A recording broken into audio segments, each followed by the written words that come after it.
All right. It looks like the event has started, Stephen. Wonderful. So that's wonderful. Hello, everybody. Hello, and welcome to this webinar about the hidden costs of inefficient meetings and how to maximize collective performance. My name is Sylvain. I'm a member of Klaxoon's customer experience team at Klaxoon again, and I'm really, really happy to be hosting this webinar today. I'm also super happy and super excited as well to introduce you to our guest, Dr. Stephen Rogelberg. Stephen, you are an organizational psychologist. You are a professor at UNC Charlotte. You are an award-winning teacher. You also won awards for your research on meetings, and I've read that you are considered the world's leading expert on how to fix meetings. So again, I'm super happy. Thanks for being here with us, Stephen. Welcome. Oh, thank you. It's really good to be here. I love doing stuff with Klaxoon.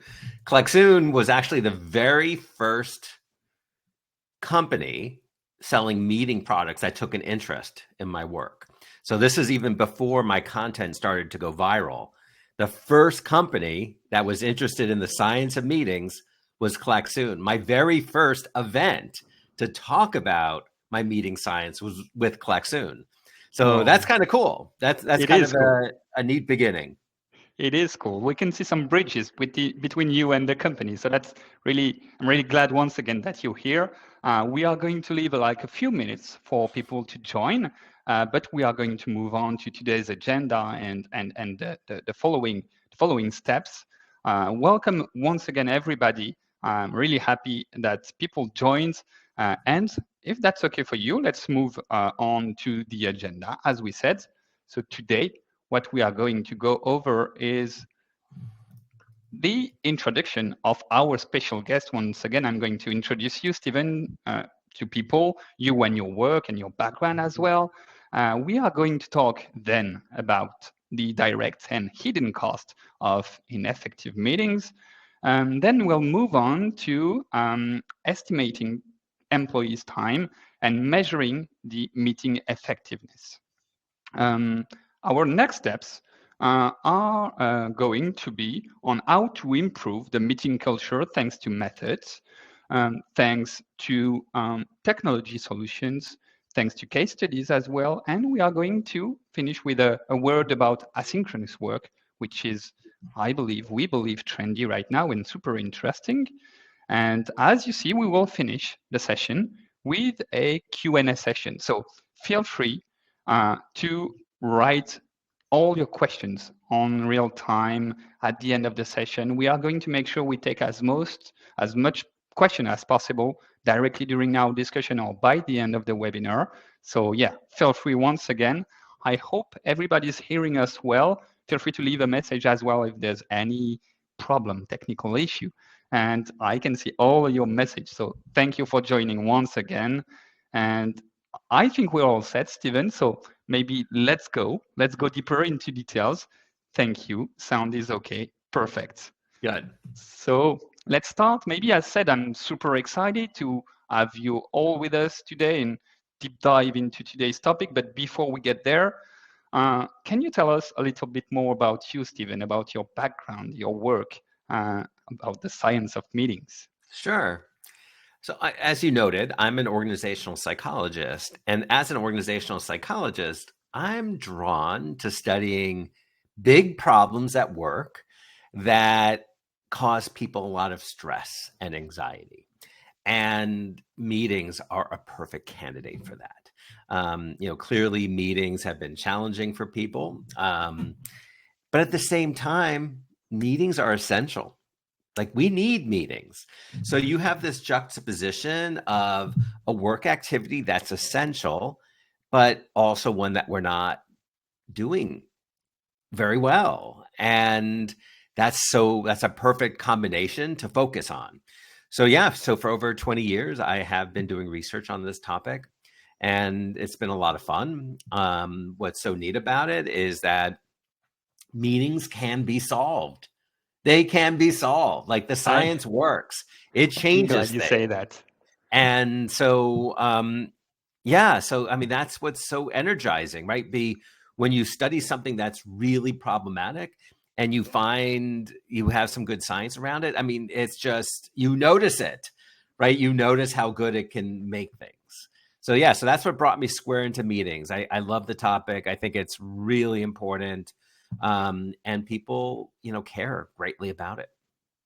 I think this is the main, the more positive thing is that you can see that you make a difference with your work on people's mind and on people's ability to feel efficient and to feel engaged, right?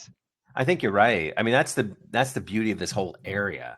I'm sure you all have it as well with Klaxoon, right? Because we're both trying to provide solutions to these really big vexing problems.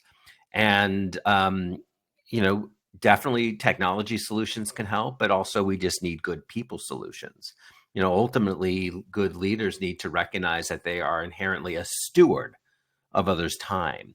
And when you embrace that notion that you're a steward of others' time, the thought of people leaving your meeting saying it was a waste is so uncomfortable to you that you start to be intentional. You start to think before the meeting, well, what tools can I use to make this an effective meeting? And how can I facilitate this to make this an effective meeting? I love this idea of being the steward of others, people's time. This is really something I love, such as the title of this last book you wrote. Glad we met. I love this title. Can you tell us a little bit more Sure. about this Thank book and you. maybe the previous one? Yeah, so the first book, The Surprising Science of Meetings, was really about making meetings more effective at work. The second book, Glad We Met, focuses on these one-on-one meetings, the one-on-ones between a manager and their people. These are regular and reoccurring. These meetings are facilitated and orchestrated by the manager, but it's not for them. Yeah, It's for their directs. It's for their directs to express what's on their minds. It's the opportunity to truly see your people, which is what we actually missed about the pandemic. And so, yeah, they're really different content because the one-on-one is just a different type of a meeting engagement. yeah, But both of them take a positive spin on the activity, right? So, glad we met, because we know that when meetings are done well, we are glad we met. Like absolutely. it's really positive. In fact, there's data that shows that when organizations do their meetings better, they actually meet goals more. They have higher return on investment. So good meetings makes you more profitable. I agree with that. And most of the time, when you exit one of these well-made one-on-one meetings, whether you are the manager or the employee, you feel relief in a way when it's been a good meeting, an efficient one, because you Yeah. feel fulfilled with like good vibes and also good traction for your Yeah. day-to-day work after that. You're right. And there's a neat finding in my field that somewhat relates to this. So we often think that we need to make efforts to make team members cohesive and to like one another, and that leads to better performance. But interestingly, the data supports just as much this notion that when you have excellent performance, people like each other more. And we can see this in sports, right? So think about football, right? Yeah, Think about basketball. When a team is winning, boy, they seem to really like each other, right? When absolutely. they're losing, not so much. So Absolutely. when we think about trying to build a greater sense of cohesion and community within an organization, excellent meetings are a fantastic mechanism to do that. I agree with that. And I believe there's a famous basketball player that once said that talent wins game, but teamwork wins championship. And Love I it. think this is a good Yeah. wrap up of that. I agree with Yep. I agree I with agree. that, Stephen. All right, so let's maybe deep dive into our topic, and we kind of see right there some figures about what you started to say. According to Microsoft World Trade Index of 2022, the number of business meetings has quadrupled in 2 years. It's impressive, and as you said, it highlights the fact that meetings are essential. But at the same time, it kind of underlines also a small inefficiency in some organization. And those inefficient meetings, unfortunately, they have costs. They have visible costs, like time being lost or productivity being low, but as well as hidden costs, frustration, disengagement, and so on. And as we can see, on average, an employee attends 8 meetings a week.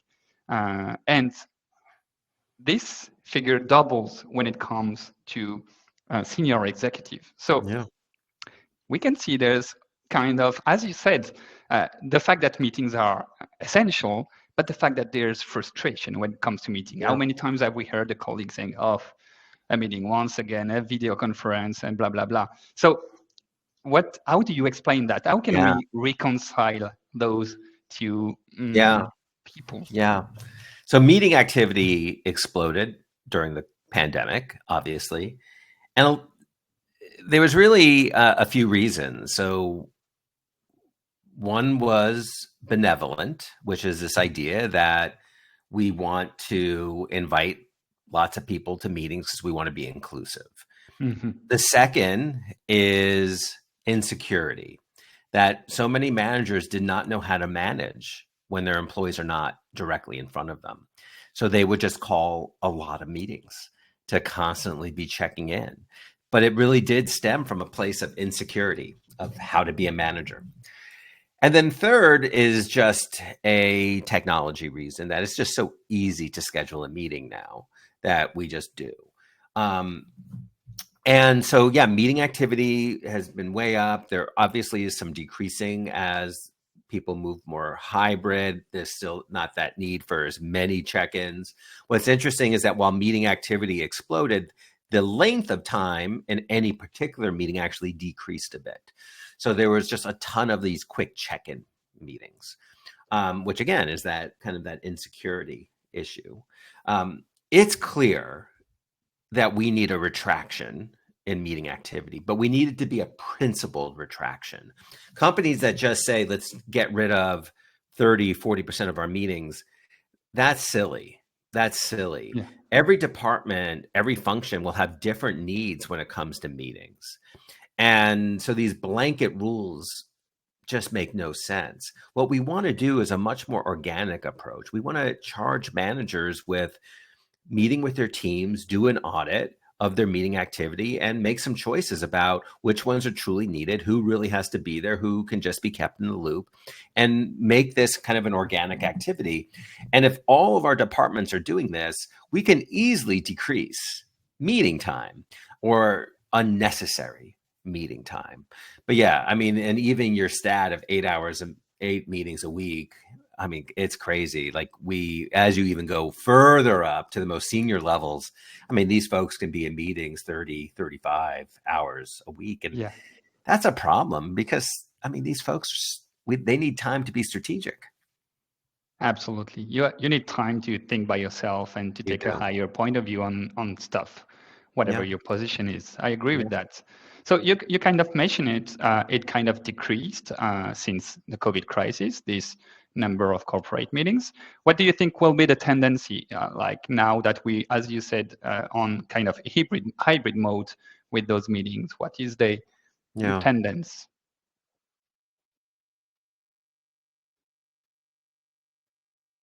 Can you hear me well? I can't hear you now. Maybe I'm the only one.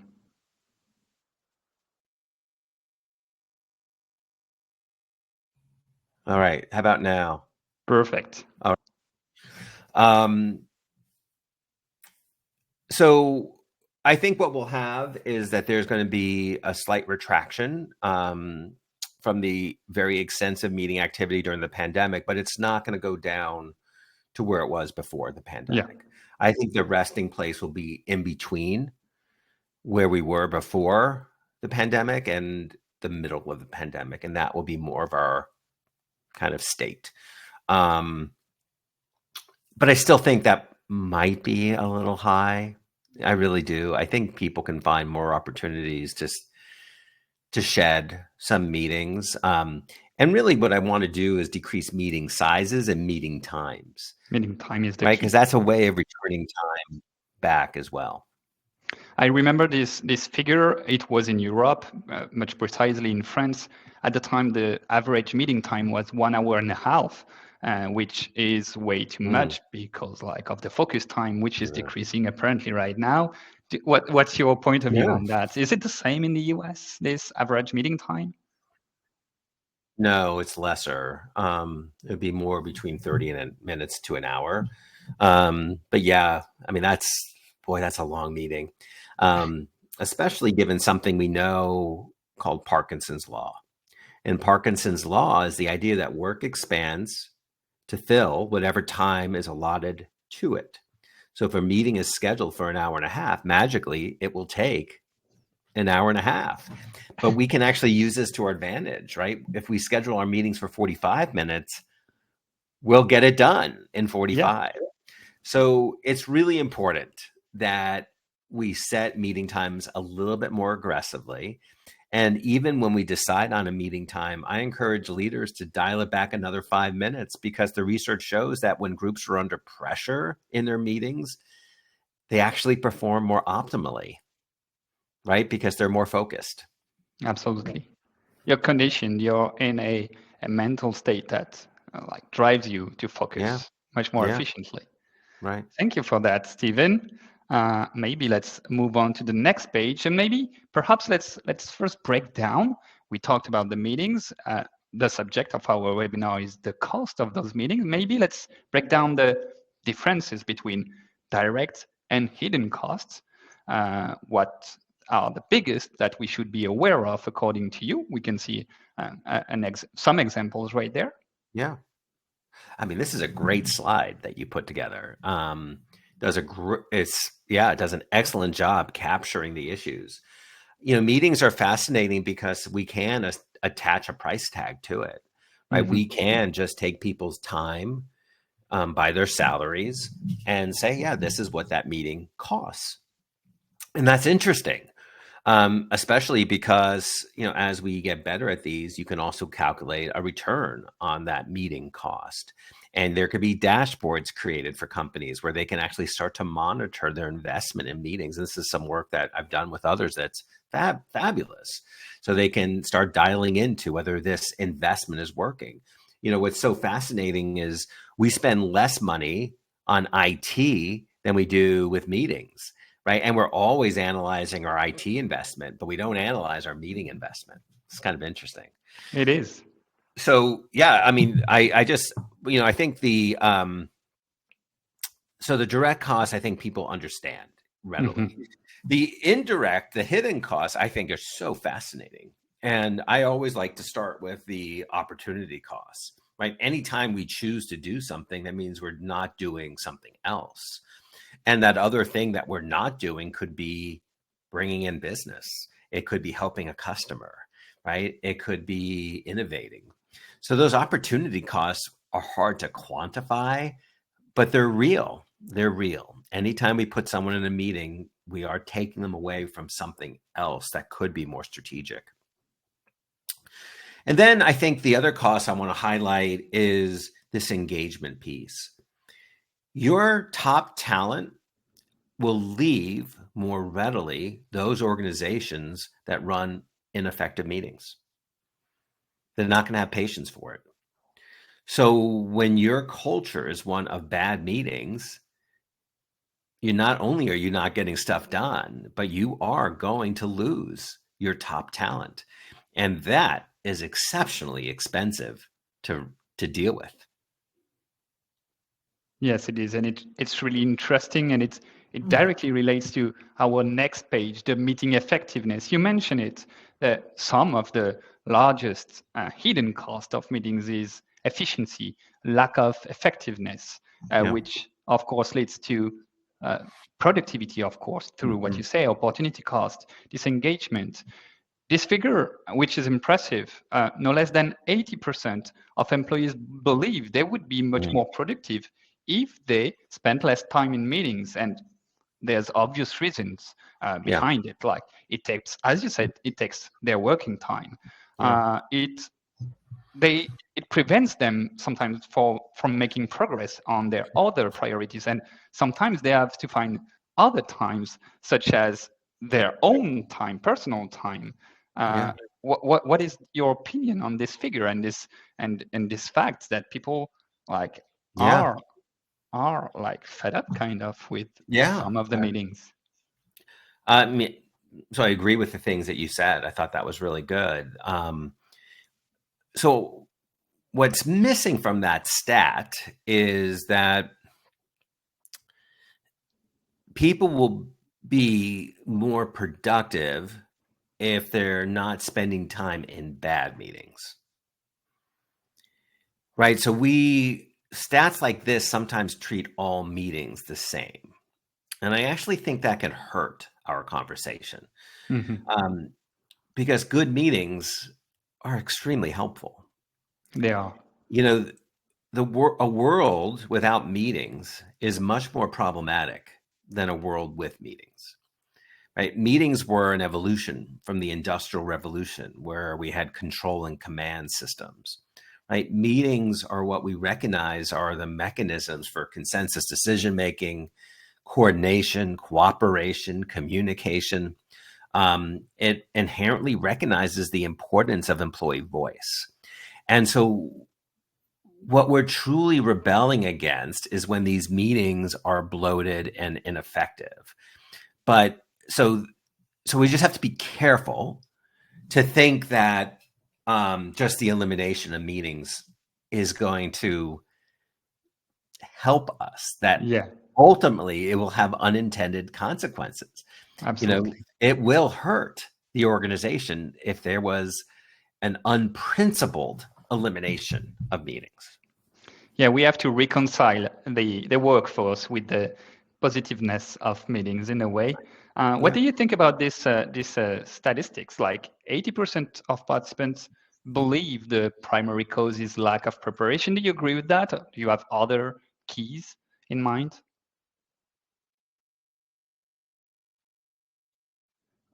Oh, the sound has gone once again, Stephen. Sorry.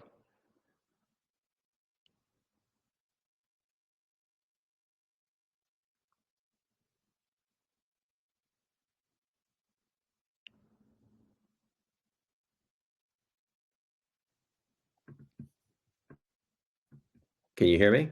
Yeah, it's okay now. All right, good. Um, there's many drivers of meeting ineffectiveness. Certainly, a lack of preparation is a meaningful one.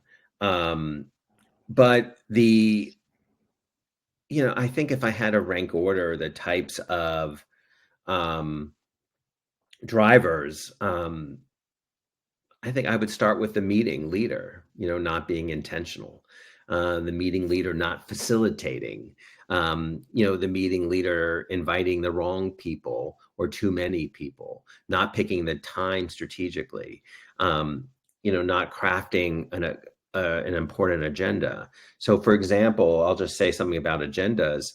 Um, the um, we often frame our agendas as a set of topics to be discussed. Well, let me tell you an innovation that could really change how we do meetings. Instead of framing your agenda as a set of topics, frame your agenda as a set of questions to be answered.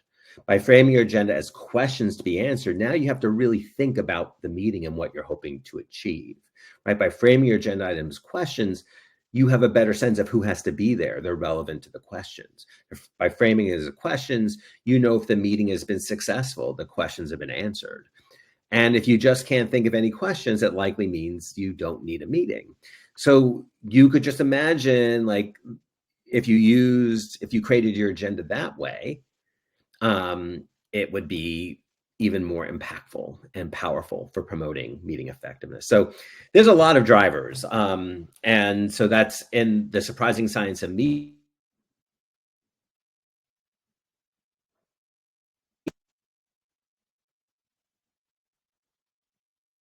No.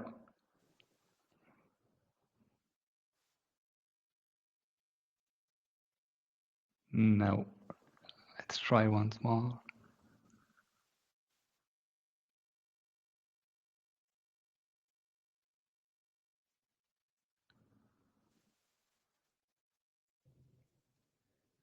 Hello, hello. Yeah, perfect. We got you back. You were saying in the surprising science of meetings.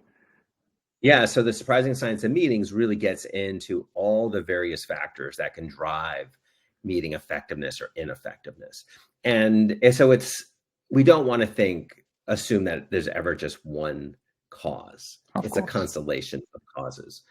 And so I did notice there was a comment asking for some sources for Yeah, some of these data. So yeah, I think that we could get that out to, I mean, some of these sources you'll know more than me. And then obviously in my book, I have a ton of the science that's of talked course. about as well. Of All right, course. good. Thank you for that. Oops, I went too far right there. This is this slide about estimating employee time. This is the core of your field of expertise. Stephen, can you Yeah, walk us through those data and share sure. your point of view on that? Yeah. So this was just a fun stat. This was, when you ask people, what percentage of people complain about wasting time in meetings, and obviously the answer is C. It's very high percentages. But what's fun about this is that no matter what country you're in, it's always C. So I've presented these data, whether it's China or Chile or Germany or whatever, and it's always C. So while the world isn't united on a lot of things, when it comes to meetings and complaining, like we are all one big community.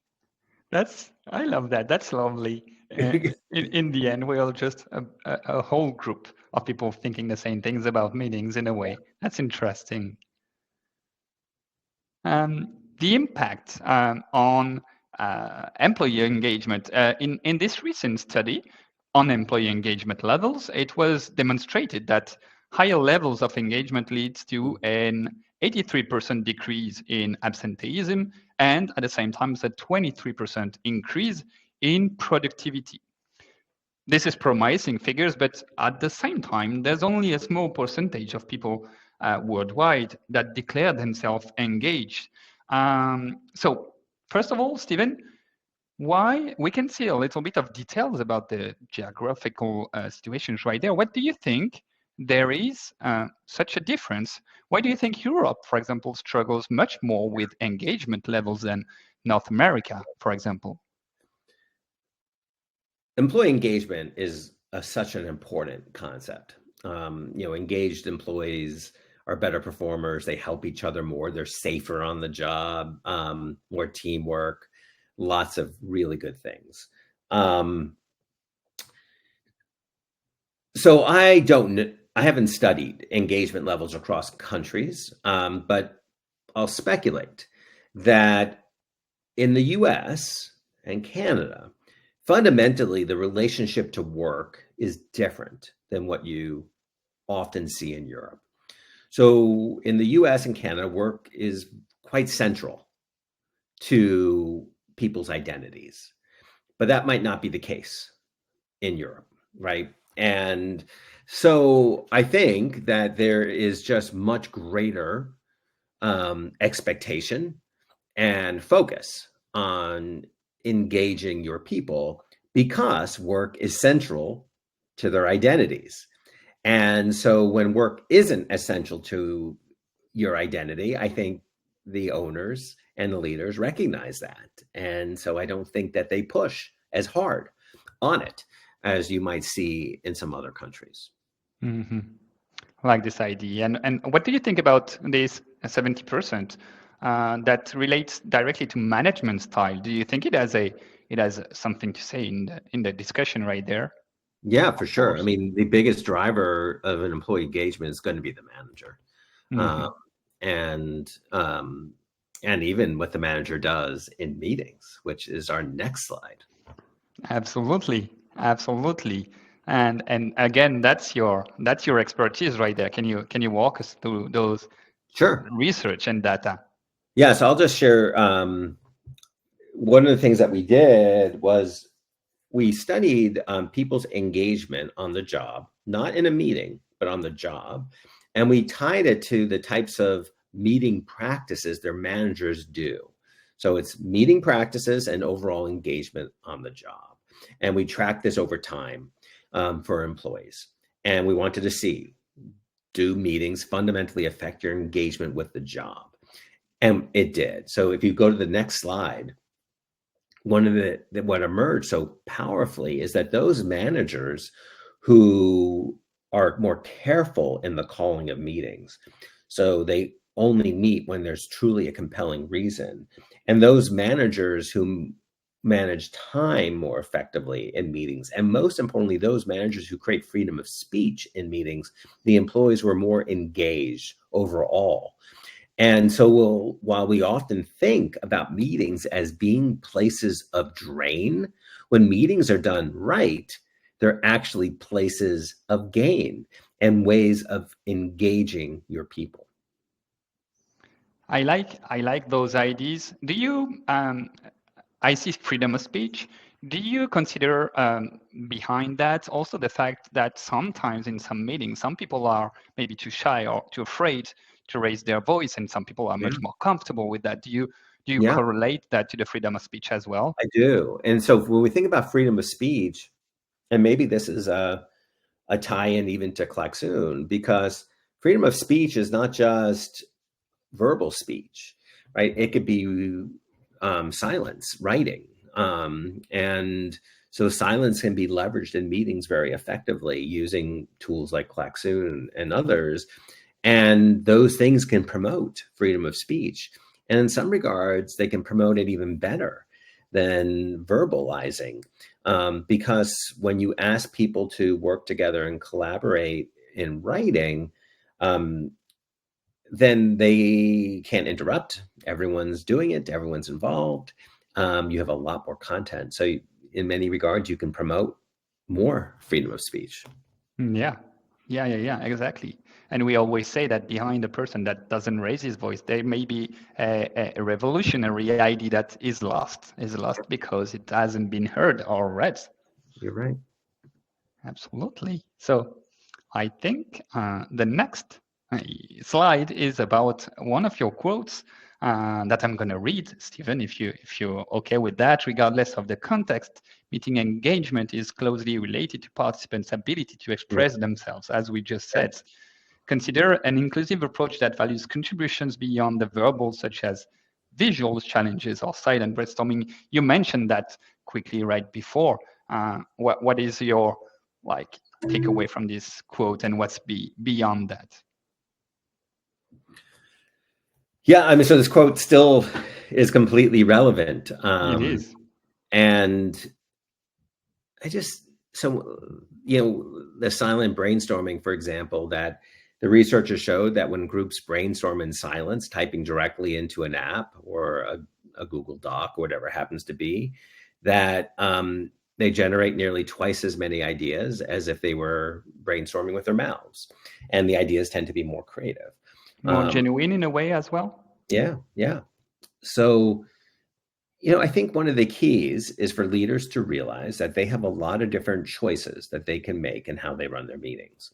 And they can leverage silence. They can leverage the types of tools that Klaxoon has. And obviously, I don't work for Klaxoon, and I'm, Don't. I'm not part of the company, but I commend Klaxoon for trying to change how meetings are done by providing these types of opportunities for leaders.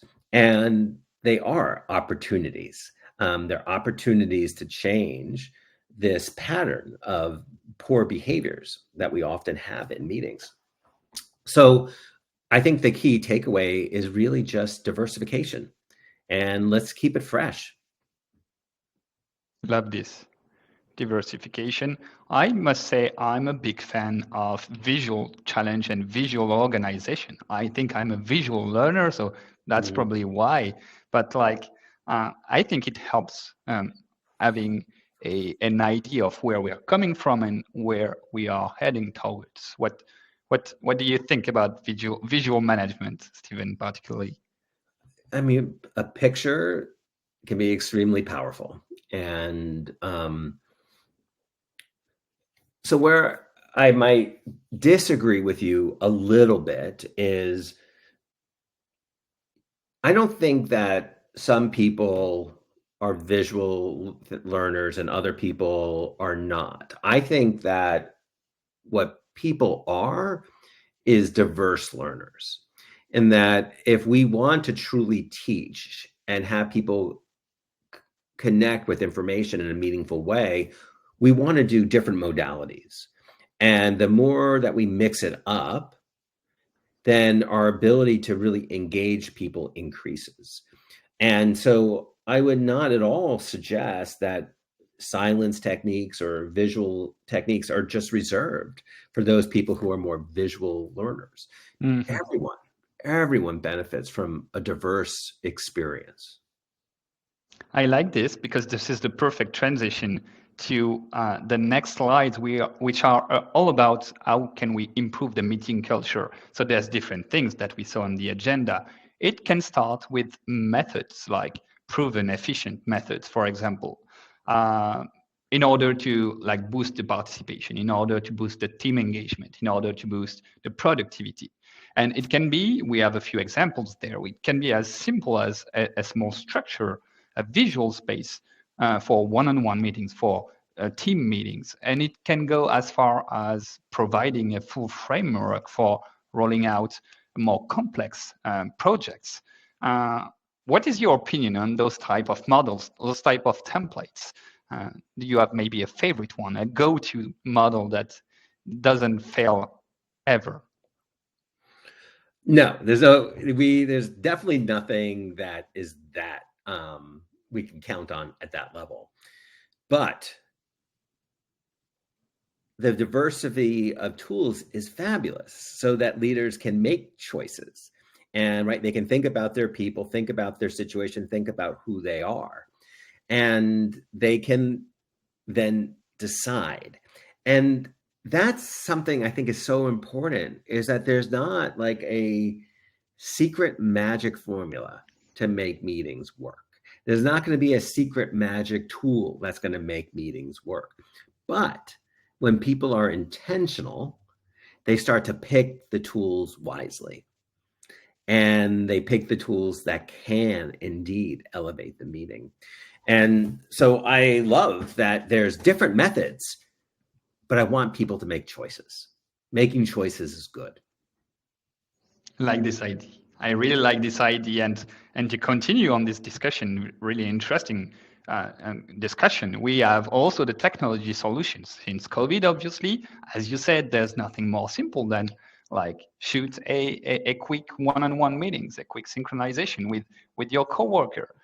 So how can technology help us and help organizations better manage the cost of meetings? As you see, 70% of remote workers declare collaborative tools as essential to their productivity. How have you seen the use of those collaborative tools, whatever type of tool Yeah, it is, in boosting engagement levels? they certainly can. They certainly can. And but it still requires the leader to be a good facilitator Mm-hmm. and to be able to pick their moments when those tools should be used. Right? We know about that expression that basically, if you think you're a hammer, everything seems like a nail. Love that. And I don't think that's the exact expression, by the way, but you know what I mean. Yes. And so there are great technology solutions. I am so supportive of them. I think they can be helpful, very helpful, but it's not a given. It still requires the meeting leader to make sure they pick the right tool, that they've executed it effectively, that they've created a climate of safety that people can use that tool and bring their whole selves. So I think that it's just the constant takeaway is just don't ever think just because you're using a tool that you have solved anything. It's Yeah. just that you are on a journey to effectively solving.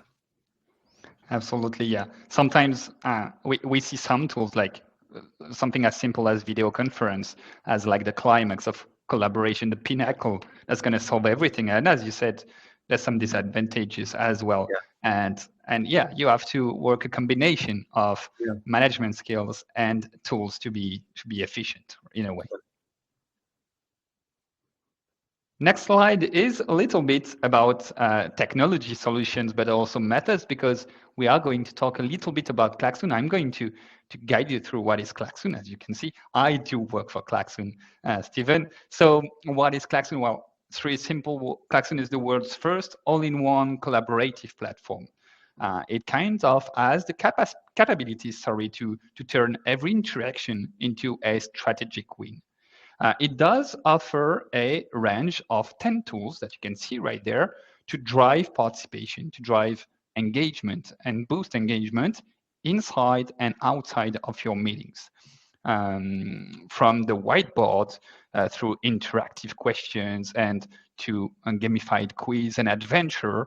Once you are in Klaxoon, you will find work methodologies, as we saw really earlier a few slides ago, directly in app, usable as it is or with modification. You can also have metrics inside Klaxoon to monitor engagement, to monitor participation. And Klaxoon is also integrated with tools such as Microsoft, Google Workspace, Jira, to name a few. So it makes it really easily accessible through your existing tools. It kind of is a game changer that help individual in increasing engagement again and drive productivity, and also share an innovative workspace, which is pretty interesting. And the key thing to remember is that Klaxoon is a new experience for all of you. Klaxoon empowers a diverse range of organization, again, to enhance collaboration. And as you can see on this next slide, it can be rolled out through any company and used by almost all departments of those companies, whether you are a trainer, you work in human resources, whether you are a manager on production, on projects, even top and mid management. You can use it for one-on-one meetings or with a much more larger audience if you want. So feel free to try and test Klaxoon. We'll be really happy to help you through that. Maybe before we jump to the conclusion, Stephen, maybe a quick word about asynchronous work. I would really like to have your point of view on asynchronous work, the fact that you can make the most out of the time in between two meetings, like how to maximize the time on which you are not focused on the said meeting project. Yeah, I mean, I love the notion of asynchronous work. I think it can be extremely efficient and effective for folks. As it needs to come with the notion that we're decreasing meeting time, so people have more time to do asynchronous work. So it has to be enabled through less meeting time. But I love giving people control, right? So if you imagine a group that's trying to solve a problem and they're doing it asynchronously, so they're just constantly going to a wall or a document to make updates. I think that's beautiful because people come up with ideas at the oddest times, right? It can be in the shower, it can be walking the dog, whatever it happens to be. So asynchronous work just allows you to strike while the iron is hot. And it's also fabulous because it allows people to work at the rhythms that are most conducive to who they are. So if you are one of these people that likes to do this work in the afternoon, now you can. And I like that. I like giving people agency over how they spend their days. So the bottom line for me is asynchronous work provides another opportunity to engage in collaboration activities in a meaningful, powerful way. And the best leaders just keep leveraging all these tools to make sure that they are fully engaging their people and also making great decisions. Thank you for that, Stephen. That's a beautiful conclusion about this discussion we had. Everybody connected, feel free to scan this QR code. I've seen the question popping up. You will be able to download our latest papers on those costs of ineffective meetings behind this QR code. So feel free to go and scan that. I think we do have a few questions, Stephen, maybe 2 or 3. Stefan, for example, how initiate this psychology safety in teams to improve performance of the team? What do you think about that? And I see another question related to that. Could you give us a definition of psychology safety in team and how to initiate this in the team? Yeah. So psychological safety in many regards is just your levels of comfort and willingness to express yourself candidly and openly in a meeting setting. And so that comfort level is really your psychological safety. And to promote psychological safety, a lot of it comes down to the facilitation behaviors of the leader, how they're listening and engaging, how they're encouraging people to have conflicts around ideas, but not personal conflicts. Also, leaders who are willing to be appropriately vulnerable. So when leaders are willing to disclose, then it allows others to share more. And so there's lots of different ways of building psychological safety, but it's not hard. It just has to be a willingness to do it. But the leader is the main go-to, setting those norms and expectations. And then when they see a behavior by other people in the meeting that is inconsistent with it, they intervene. Thank you for that. I see another question. How do we differentiate between meetings facilitated by a technology and impromptu meetings, physically or other a discussion? So we don't really, they're just different types of meetings. And, and this is where it goes back to those ideas that there's not a magic formula. So depending on the type of engagement you're having, whether it's a heavy technology facilitated one or something that's more impromptu, ultimately your choices will be different on how you execute that engagement.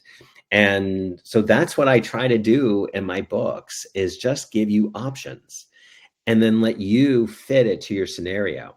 A good example is when I first started doing research on meetings, I started thinking, we need a taxonomy of meetings, right? These are all the different categories of meetings. But generally we found that doesn't matter. Meetings typically have blended purposes. And so you can't just fit them neatly into a category. But ultimately, the intentionality and the stewardship, they're relevant no matter what the meeting is, whether the meeting is more spontaneous or more planful, facilitated by technology. So all these foundational skills of leading excellent meetings just apply to all these settings and purposes. Thank you for that. I think that's a beautiful wrap up to this discussion.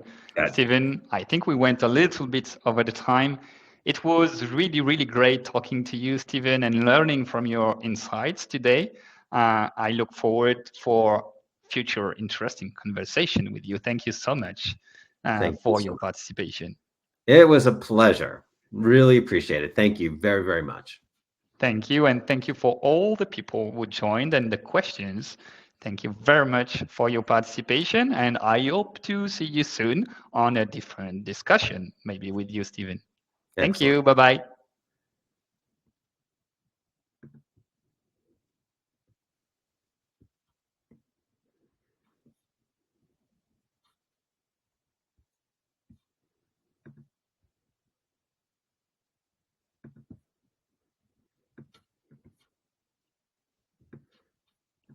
All right. So shall I just pop off? I think so. Thank you very much, Stephen. We talk later. All right. Well, you did a great job, and I will look forward to talking to you. All right. Bye-bye. It was really nice. Thank you. Bye-bye.